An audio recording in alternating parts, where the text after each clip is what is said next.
BJP നേതാക്കളെ വധിക്കാൻ സിദ്ദിഖ് കാപ്പൻ നിർദ്ദേശം നൽകിയതായി NIA.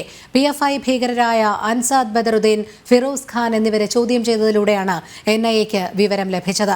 ഡൽഹി കലാപത്തോടനുബന്ധിച്ച് BJP നേതാക്കളെ വധിക്കാൻ കാപ്പൻ നിർദ്ദേശിച്ചതായാണ് ഭീകരരുടെ വെളിപ്പെടുത്തൽ. ഗൗതം അനന്തനാരായണൻ ചേരുന്നു. ഗൗതം, വിശദാംശങ്ങൾ.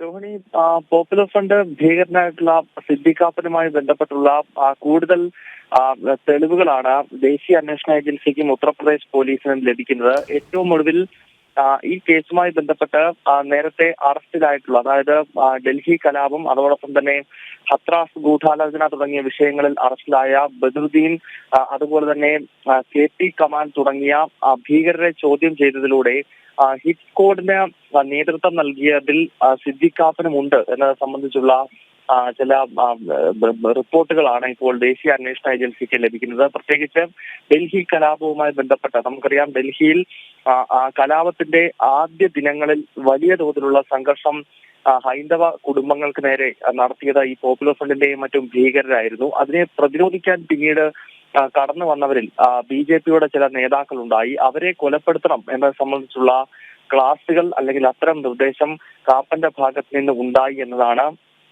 ദേശീയ അന്വേഷണ ഏജൻസി ഇപ്പോൾ വ്യക്തമാക്കുന്നത്. പ്രത്യേകിച്ച് പർവേഷ് വർമ്മ MP, അതോടൊപ്പം BJPയുടെ മറ്റു ചില ഡൽഹിയിലെ നേതാക്കൾ, കപിൽ മിശ്രയെ പോലുള്ള നേതാക്കൾ, ഇവരാണ് ഈ ഇസ്ലാമിക ഭീകരരിൽ നിന്നും ഹിന്ദുക്കളെ സംരക്ഷിക്കുന്നതിന് വേണ്ടി ആ പ്രദേശത്തേക്ക് ഓടിയെത്തുകയും അക്രമികളെ പ്രതിരോധിക്കുകയും ചെയ്തത്. അത്തരം BJP നേതാക്കളെ, പ്രത്യേകിച്ച് പർവേഷ് വർമ്മ, അതോടൊപ്പം തന്നെ കപിൽ മിശ്ര തുടങ്ങിയ നേതാക്കളെ വധിക്കണമെന്ന് ഈ ഹിറ്റ് സ്ക്വാഡിനോട് സിദ്ദിഖ് കാപ്പൻ നിർദ്ദേശം നൽകി എന്നതാണ് ദേശീയ അന്വേഷണ ഏജൻസിയും UP പോലീസും ഇപ്പോൾ വ്യക്തമാക്കുന്നത്. രോഹിണി, ഗൗതം അനന്തനാരായണനാണ് വിവരങ്ങൾ നൽകിയത്.